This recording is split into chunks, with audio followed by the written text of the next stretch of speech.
Hello and welcome to another Smaulgld live stream. Tonight is Tuesday, November 13th, 2018. Tonight's topic, if you win, you win. If you lose, you still win. We're going to talk about that mentality as a strategy in advance and a rationale after the fact. And we're going to relate that to investing and QAnon. First, let's take a look at what happened in the gold and silver markets tonight or today. Today was another day with some volatility, and it looked like stocks wanted to get themselves back into positive territory, but they didn't quite make it. They started out heading higher, and they lost all their ground, and the Dow finished down 0.4% or down 100 points at 25,286. NASDAQ was essentially flat at 7,200, although it had been up during the day, up relatively significantly to 7,320, and the same with the S&P. It ended down 4 points or down 0.15%, but it closed at 2722, but it had been up to about 27.55. So not much of a good day for the markets. Now over in the gold and the silver markets, we see that gold did not quite make it. It went under 1200 during the day, and it's managed to pull itself back up now. It's closed at 1204. So it's managed to keep its head above the 1200 mark. Silver, same thing. Just recently, in after-hours trading, pulled its head above the 14 mark and is now at 1401. What does that do for our gold-silver ratio? Well, it looks like the gold-silver ratio isn't getting much of a bit of help because silver went down even more. Your gold-silver ratio now very close to 86-1. That is the unsustainable gold-silver ratio. You know, the one that all your favorite gurus tell you should be 16-1 or 9-1 or 1-1 based on some historic average or relative rarity or how much of it comes out of the ground. Well, maybe you should check with them, find out what's been going wrong the last 6, 7, 8 years on that one. I'm not going to discuss that tonight. I just do. Noted Pablo Pena. It is indeed a game changer at 86-1. So we hear again the call: sell your silver and sell your gold and buy silver. I heard that it's 55-1, it's 60-1, it's 70-1, 81. Unsustainable. When the market figures out what we know as gurus, it's going to be game over, and silver's going $100 an ounce. And anyway, we're not here to mock. We're here to discuss and analyze. Okay, so let us do that quick, fast, and in a hurry. Uh-oh, we got a moron here. Presenting the distinguished international news commentator and foreign correspondent. Hey, this has been an extraordinary week in world affairs. I told Hillary Clinton that that's moronic. All right, tonight we're going to talk about if you win, you win. If you lose, you still win. And I want to start out with where that comes from. That is a line by Joey, Jake's brother, in the movie Raging Bull. And in Raging Bull, Joey is a fighter, an up-and-coming fighter. He grew up in an area that was controlled by the mob, and the mob, one of the best things about boxing is it's the easiest sport to fix. You only have to fix one of the fighters. You get one of them to take a fall, and then you make your bets, and you know the guy's going to lose. That's how you win. It's much harder to fix team sports because you got to get a number of players involved in on the fix. Not only is it harder to fix team sports, the chance of somebody finding out is a lot greater because you got more people involved if it's a conspiracy. But fighting is the greatest thing if you want to fix a fight, because you only have to reach one guy. Unless he's wearing a wire, it's your word against his. But in any event, what happened in the movie Raging Bull is instructive.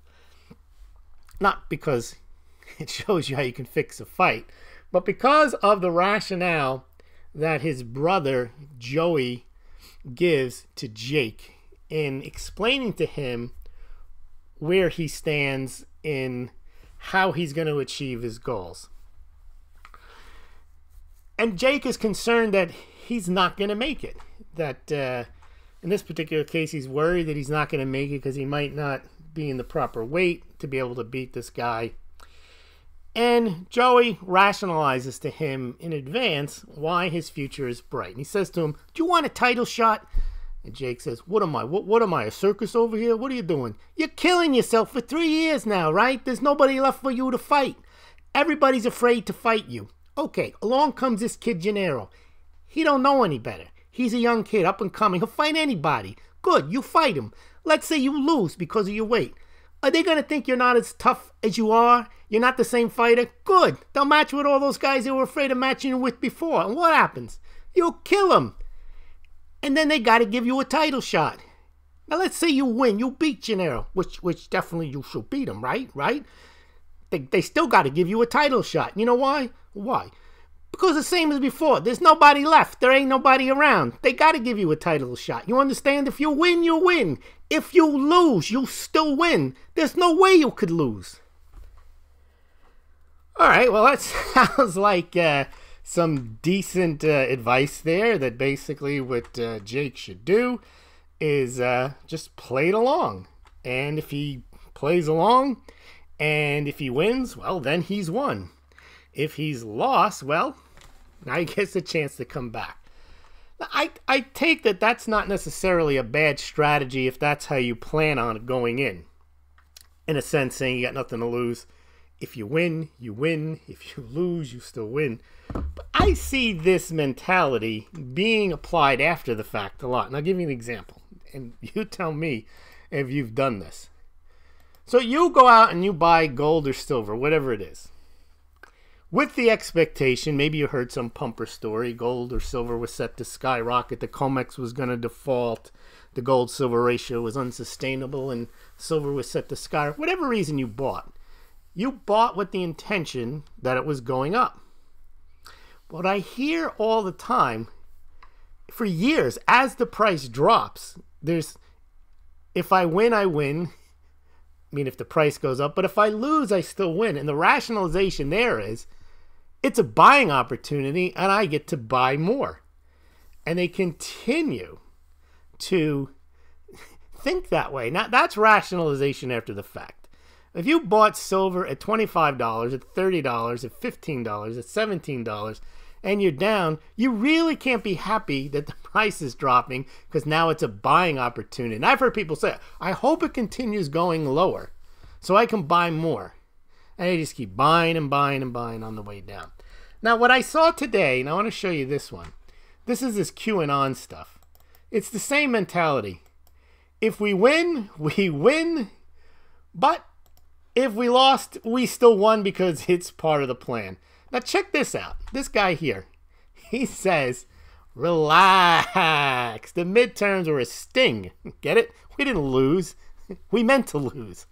We uncovered rampant vote fraud. We are going to bring the hammer probably before most of these assume office. We were never going to let them steal our government. The red wave is still on wait. This is part of the plan, and it's stupidity, actually.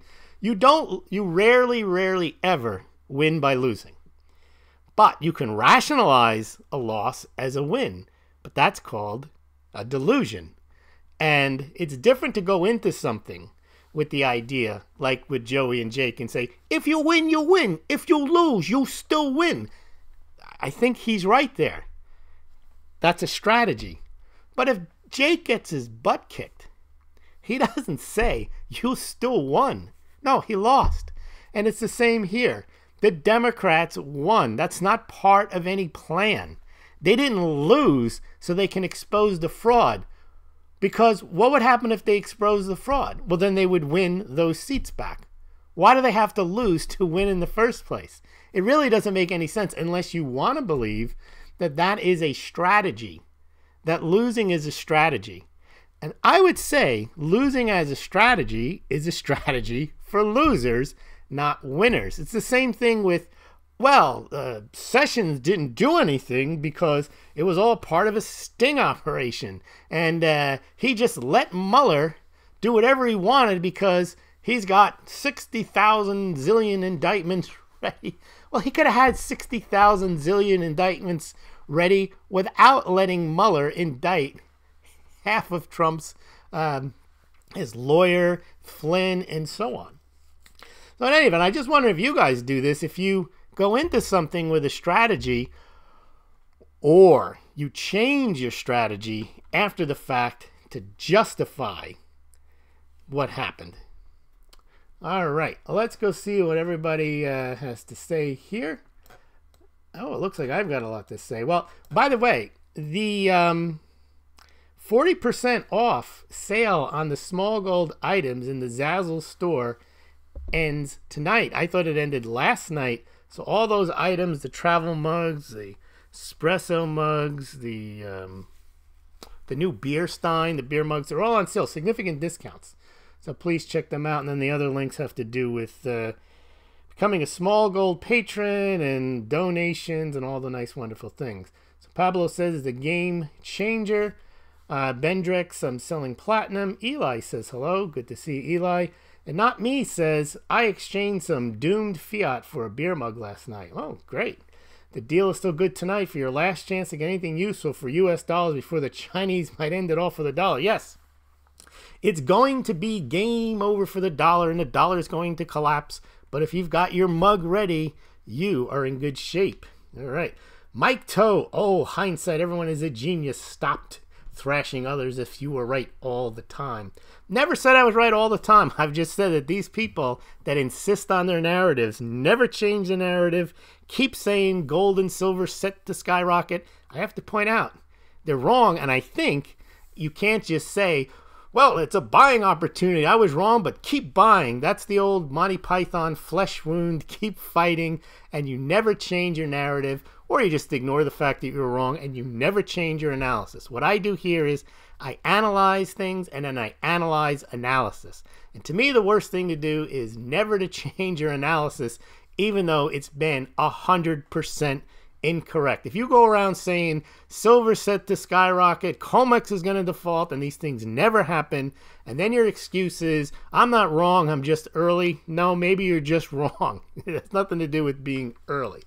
All right, what's going on with crude and Brent? Well, there's a lot of supposed oversupply things going on, and maybe the global economy is slowing and there's less demand. I really don't know. Mint Mark SI, if you're buying a stock and it goes down and you buy more and it goes down and then you buy more, every share you own is worth less than what you paid for it, when do you stop? That's correct. Now, it's possible, Mint Mark. You could have the Joe Pesci. If you win, you win. If you lose, you still win. You could have that if you go into it saying, look, I think this stock is ready to take off, so I'm going to buy. Okay. And if it takes off, you win. But since in your mind you think it's going to take off at some point, if it goes down, you start thinking, if you think this in advance, if I lose, I still win, well, then yeah, you hope it goes down a little more.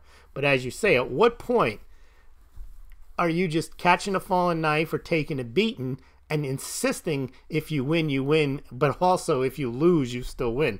So the only thing I'm pointing out is I don't know the answer to that question, but I think it's far better to have the attitude going in, if you win, if you lose, you still win, than to develop that attitude afterwards. Because if you buy something and your strategy is you expect it to go up, you don't expect it to go down, you don't win if it goes down. Unless you think that that's your strategy, is that you want it to go down. In which case, you shouldn't have bought it in the first place. You should have waited.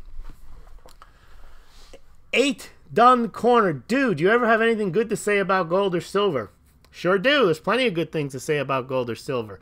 What I have bad things to say about is bad gold and silver analysis, bad gold and silver pumping, constantly telling you something's going to happen, something's going to give, and it's going to be game over, game changer, gold set to skyrocket, alert, alert, double alert, this is a game changer, COMEX default, silver shortage.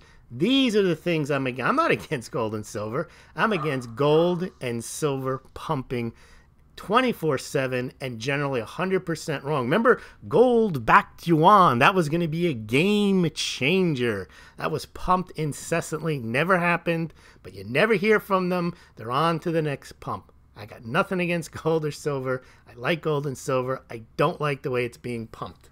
If you want to hear pumping, there's plenty of channels. You can go, they'll tell you right now. There's people telling you now, dump your gold and buy silver. Gold-silver ratio unsustainable. There's people telling you unattainable gold, unattainable silver. Never be able to get gold. It's going to 50,000. COMEX is going to default. Go listen to that stuff. And if you win, you win. And if you lose, you still win. Mint Mark did that with silver undone. 8 duck corner. I hear the hype, but I'm just eternally... How do I... See, this is the problem, 8. I'm glad you're asking the question. And the question is, you don't ask that question to people online. You don't listen to these people who tell... I don't tell you anything. All I do is analyze. I don't tell you to buy anything other than mugs. I don't tell you to sell anything. I don't tell you it's going up, it's going down. I generally tell you what I think is happening, and then I tell you what looks to be... to me, a false narrative. That's what I do. But people come online and they look for these narratives and they hear someone pumping gold or silver or Bitcoin or light, whatever it's pumping, and then you get addicted to hearing that story, you believe that story, you tell your friends about that story, you find other channels that repeat that story, and then you realize a few years later, what happened? Oh, no, don't worry about it. Don't, keep subscribing, keep sending money, keep buying gold and silver, whatever it is. They're not harmed by the fact that the price didn't go up. They make money on the volume selling, and they make money on the subscription. So, and then people get mad when someone like me points out that maybe these narratives are fake, or maybe they're not well thought out, or maybe they're faulty. Who knows? That's what I do. I analyze narratives. I analyze gold narratives, silver narratives, Bitcoin pumper narratives, ICO narratives. Generally, when someone's out there pumping something, it's generally because they benefit from the pump, not because what, they're doing it for your benefit. Like they want to help you. They're there to make sure that you make money. No, they're there to make sure that they make money for the most part, and you buy into it. I mean, you think about it. If you're a bullion seller and all you're doing is pumping the price and you're like, he's a great guy, he's helping me out. No, he's not. He's making you send him money. Just like I make you send me money so you can get mugs. I'm basically a mug pumper. All right, let's see. Pablo Pina, if you held your stocks in 2008 and waited for the Dow and S&P went higher, you got back what you lost in gain. That is correct. Z-Spec. Look at it this way. When it does happen, we will get real valuable info from Smaulgld, maybe 2020-2021. Okay. Roaring Fork. Gold and silver are hedges against inflation. Yes, but that's boring to say. I mean, but that's correct. That historically is what it is. Anything of fixed quantity like gold, silver, or mugs generally do well when inflation is defined by an increase in the money supply. Sure, that's good, but it's not as exciting as COMEX default or sovereign-sized gold buy in 45 days, or gold-backed yuan, or you won't be able to get any gold, you won't be able to get any silver, Sharia-compliant this, all this stuff. That doesn't sell as well. If you just think about it.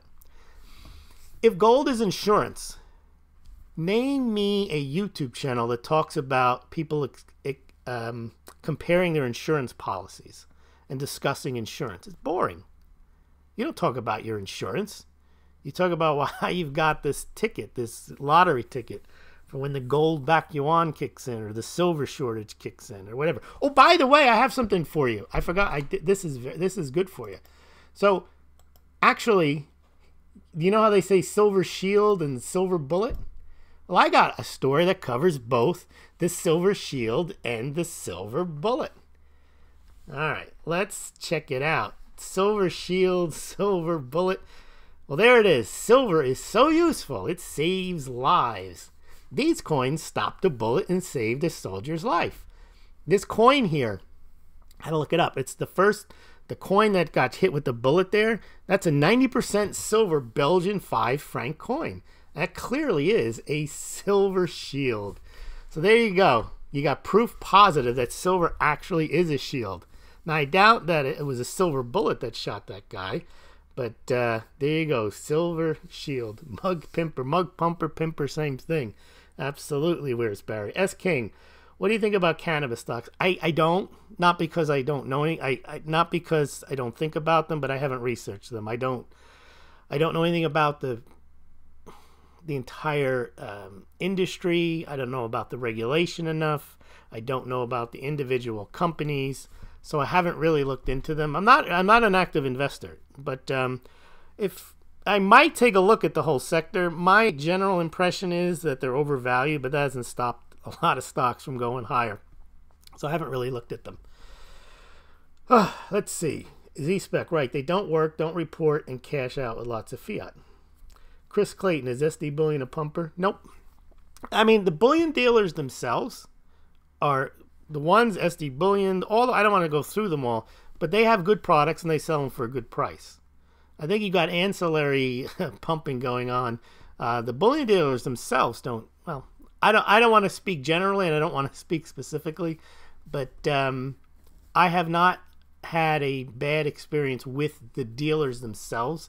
They generally price their products at a good price, and they sell them at a good price. Now, whether you should buy them at this price or that price, who knows? Chance nicely, wish I listened to someone like you a few years ago. Pablo Pina, LOL. The only bad pump is the Fed pump of fiat into delusional populace. Yeah, long term, that's definitely true. The only thing is that we live in a fiat in a fiat system, and value, they've created that value, and people live by those value rules, meaning you get paid in fiat. See, when people insist that the fiat is worthless and it's toilet paper, if the rest of the world doesn't agree with you, you may be, maybe in your mind, objectively right that the gold or the silver is worth more, but it really isn't compared to the dollar, because if you're pricing things in dollars, you've lost value, definitely in silver over the last 7 years, and pretty much stayed even in gold. But so it depends on the fiat currency. Now, there's some, we've done this. We've done this. I've shown charts of the other fiat currencies that have historically, last 10 years, lost value against gold and silver. We saw how every year, other than one, I think, the Turkish lira lost value against gold and lost value against silver every year, but 3 years. Argentine peso, Kazakhstan tenge. There's a number of currencies that doesn't make any sense to ever hold them. But the dollar, for all its flaws, is the best fiat currency in terms of holding value against all other assets. And that includes homes and food and rent and cars and gold and silver. I mean, it really has. You can say it's not right, it's a Ponzi scheme. Okay, but if your entire life, and some people have lived since 1980, it's been a good thing to have the dollar.